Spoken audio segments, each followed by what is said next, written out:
शुरू करें सर। हाँ सर।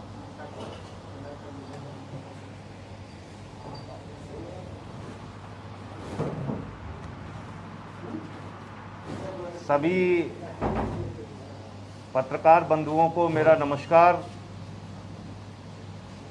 कोरोना की महामारी के दौरान आए दिन दिल को झकझोरने वाली, रूह को कँपाने वाली खबरें सामने आ रही हैं और उत्तर प्रदेश में आदित्यनाथ जी की सरकार मौत का आंकड़ा छिपाने की चाहे जितनी कोशिश कर ले, लेकिन गांव-गांव में जो दृश्य सामने आ रहे हैं वो अत्यंत भयावह हैं, डराने वाले हैं। वो फिर चाहे कानपुर हो, चाहे उन्नाव हो, चाहे लखनऊ के आसपास के गांव हो, बलिया हो, गाजीपुर हो, प्रयागराज के आसपास के गांव हो, बिजनौर के गांव हो, सुल्तानपुर हो, फैजाबाद हो, उत्तर प्रदेश के लगभग हर जिले के गांवों की स्थितियों का अगर आप आकलन करेंगे तो गांव-गांव में इस वक्त कोरोना के कारण लोगों की मौत हो रही है। और इसीलिए आप देख रहे हैं कि शमशानों में लाशों की लंबी कतारें लगी हुई हैं। लोगों के पास शमशान में अपने परिजनों का अंतिम संस्कार करने का, दाह संस्कार करने का इंतजाम नहीं है। उनको लकड़ियां नसीब नहीं हो रही हैं। और हमने देखा कि प्रयागराज के घाट पर हजारों की संख्या में जिनको लकड़ियां नसीब नहीं हुई, अपने परिजनों का शव लोगों ने हिंदू रीति रिवाज के विपरीत बालू खोदकर जमीन में गाड़ दिया। यह उत्तर प्रदेश की मजबूरी की दशा है लोगों की। यह उत्तर प्रदेश में लोगों के सामने विडंबना और पीड़ा है, जिसको शासन और प्रशासन नजरअंदाज करने में, झूठ बोलने में और अपनी पीठ थपथपाने में लगा हुआ है। उन्नाव में हमने देखा बालू के रेत के नीचे लोगों ने अपने परिजनों के शव गाड़ दिए। हमने गाजीपुर में देखा 100 जमीन खोद के दफनाए गए। मजबूरी क्या है कि लकड़ी नहीं मिल रही है अंतिम संस्कार के लिए। आदित्यनाथ जी की सरकार ने दावा किया 5,000 रुपए मिलेंगे, इतना मिलेगा, उतना मिलेगा। अरे जब आपकी योजना ठीक है, अगर आपकी सरकारी योजनाएं सही रूप से जमीन पर लागू हो रही हैं, तो फिर क्यों लोग अपने घरों के शव जमीन में और बालू के रेत के नीचे गाड़ रहे हैं? इसका जवाब दीजिए आदित्यनाथ जी। ये जिन लोगों की जानें गई हैं, इनकी आत्माएं आपसे सवाल पूछ रही हैं। इनकी आत्माएं आपसे सवाल पूछ रही हैं कि हमने क्या गुनाह किया था कि मरने के बाद कफन और लकड़ी भी नसीब नहीं हो रही है आपके राज में आदित्यनाथ जी।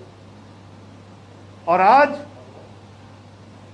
हालत यह हो गई है कि किसी जिले में कोरोना की जांच नहीं होती।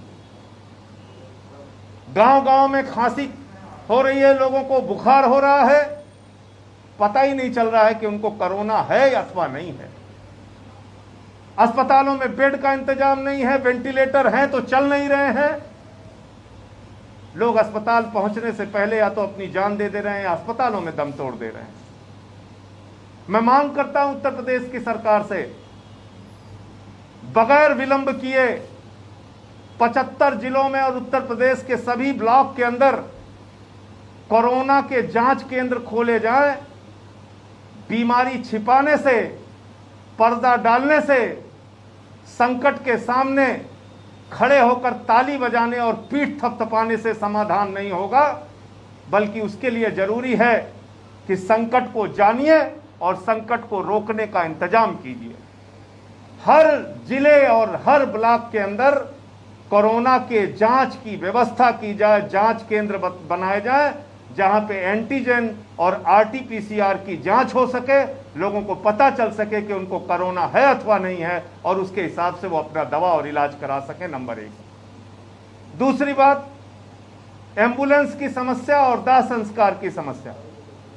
सरकार ने आदेश जरूर जारी कर दिया, लेकिन जिस जिले में दाह संस्कार के लिए लकड़ी का इंतजाम नहीं हो रहा है, ऐसे जिला अधिकारी को और ऐसे प्रशासन के लोगों को निलंबित किया जाए, उनके खिलाफ कार्रवाई की जाए। यह गुनाह है, पाप है कि बलिया के अंदर पेट्रोल और टायर से अंतिम संस्कार किया जा रहा है, शवों को जलाया जा रहा है पेट्रोल और टायर से। यह अपमान है, यह गुनाह है, यह अपराध है जो हो रहा है उत्तर प्रदेश के अंदर। इसलिए कुछ घोषणाएं कल दिल्ली की हमारी सरकार ने, आम आदमी पार्टी ने की है, और मैं समझता हूं योगी आदित्यनाथ जी को, उत्तर प्रदेश की सरकार को इन फैसलों पर विचार करना चाहिए और उत्तर प्रदेश में भी ये सारे फैसले लागू करने चाहिए। दिल्ली के अंदर मुख्यमंत्री अरविंद केजरीवाल जी ने ऐलान किया है कि जिनके घर में कोरोना के कारण मृत्यु हुई है उनको 50,000 रुपए का मुआवजा दिया जाएगा। जिनके बच्चे अनाथ हो गए हैं, जिनके पिता माता नहीं हैं बच्चों के, उनकी पढ़ाई का, उनकी दवाई का, उनकी शिक्षा का पूरा इंतजाम दिल्ली की केजरीवाल की सरकार करेगी। और जब तक वो बच्चे 25 साल की उम्र के नहीं हो जाते, यानी अपने पैरों पे खड़े नहीं हो जाते, उनको 2,500 रुपए प्रति माह पेंशन देने का काम सरकार करेगी। परिवार में जो कमाने वाले सदस्य थे, अगर पति की मृत्यु हुई है तो पत्नी की मृत्यु हुई है, पति को, माता पिता को, अगर पति पत्नी दोनों की मृत्यु हो गई है तो माता पिता को प्रति माह पेंशन देने का काम दिल्ली की सरकार करेगी। कोरोना के लॉकडाउन के चलते गरीबों के सामने राशन का संकट वहां पैदा हो गया, तो इसके लिए हमारी सरकार ने निर्णय लिया कि 72 लाख जो राशन कार्ड होल्डर हैं, जिनके पास राशन कार्ड है, राशन कार्ड धारकों को तो राशन देगी ही देगी, जिनके पास राशन कार्ड नहीं है उनको भी राशन देने का काम दिल्ली की सरकार करेगी। और इन सब के लिए एक अच्छी और ईमानदार नीयत चाहिए जो केजरीवाल सरकार के पास है, दिल्ली की आम आदमी पार्टी की सरकार के पास है। मैं निवेदन करता हूं, मांग करता हूं योगी आदित्यनाथ जी से, एक बड़ा संकट आया है उत्तर प्रदेश में, आप कृपा करके लोगों की मदद के लिए सामने आइए। जो बच्चे अनाथ हुए हैं उनके लिए पेंशन की व्यवस्था, शिक्षा और स्वास्थ्य की व्यवस्था कीजिए। जिन परिवारों में मृत्यु हुई है उनको 50,000 रुपए का मुआवजा देने का काम कीजिए। और राशन की कोई दिक्कत लोगों के सामने ना आए तो निःशुल्क राशन, मुफ्त में राशन बांटने का भी काम कीजिए। इसके अलावा एक खबर आई जिसको पढ़ के मन दुखी हुआ कि किस तरह से लोगों की जिंदगियों के साथ खिलवाड़ करने का काम आदित्यनाथ जी की सरकार कर रही है। चुनाव के दौरान 1621 शिक्षकों की मृत्यु कोरोना से हुई। 1621 शिक्षकों की प्राथमिक शिक्षक संघ ने उनकी सूची जारी की, लेकिन बड़े अफसोस की बात है कि उन आंकड़ों में हेरफेर करके सरकार कह रही है कि मात्र 3 कर्मचारियों की मृत्यु, मात्र 3 शिक्षकों की मृत्यु कोरोना से हुई है, जबकि उनके नाम हैं, नंबर हैं, उनकी ड्यूटी लगी थी, इसके प्रमाण हैं। आदित्यनाथ जी ऐसा मत कीजिए, उनके परिवार वालों को नौकरी और 1-1 करोड़ का मुआवजा दीजिए। आम आदमी पार्टी ऐसी मांग करती है। 1621 लोगों की मृत्यु चुनाव के दौरान हुई। आपने कहा जो लोग ड्यूटी पे जाते वक्त या ड्यूटी से घर पहुंचने तक, इस बीच जिसको कोरोना हुआ और इस बीच जिसकी मृत्यु हुई, हम सिर्फ उन्हीं को मानेंगे।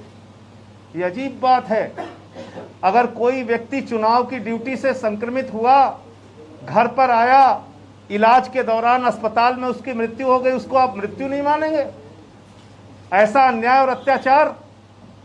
तो इसलिए जो आंकड़े सामने आए हैं, और हाईकोर्ट ने भी आपसे पूछा है, और हाईकोर्ट ने तो ऐसी तल्ख टिप्पणी की है, तो कोई दूसरी सरकार होती तो शर्म से डूब के नाक भर चुल्लू में अपना नाक रगड़ लेती। लेकिन ये बेशर्म सरकार है, और मुझे उम्मीद भी नहीं है कि योगी आदित्यनाथ जी को अपनी कुर्सी छोड़ने वाले हैं। लेकिन जो टिप्पणी हाईकोर्ट की है कि उत्तर प्रदेश की व्यवस्था भगवान भरोसे चल रही है, उत्तर प्रदेश में कोई माई बाप नहीं है पूछने वाला, ये अपने आप में बहुत बड़ी टिप्पणी है।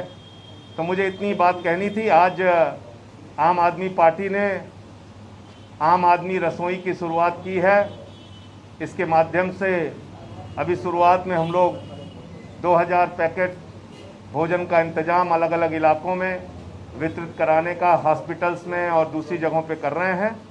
तो ये एक शुरुआत आज आम आदमी पार्टी लखनऊ की टीम ने ये पूरा किया है। और ये कई बार हम लोग स्पष्ट कर चुके हैं अलग अलग मुद्दों पर भी। इस पर भी साफ तौर पे कहना चाहते हैं, आम आदमी पार्टी जनता में अपने सेवा के कार्यों से लोगों के बीच में पहुंच रही है। उसको लोगों का प्यार और स्नेह मिल रहा है। अगर योगी आदित्यनाथ जी की सरकार जो मांगे हमने की है, अगर इसको पूरा नहीं करती तो हम लोग इसको पूरा करेंगे। हमारी सरकार जब बनेगी तो इन सारे वादों और इन सारी बातों को जमीन पर लागू करने का काम करेंगे। कोई प्रश्न हो आप लोगों को?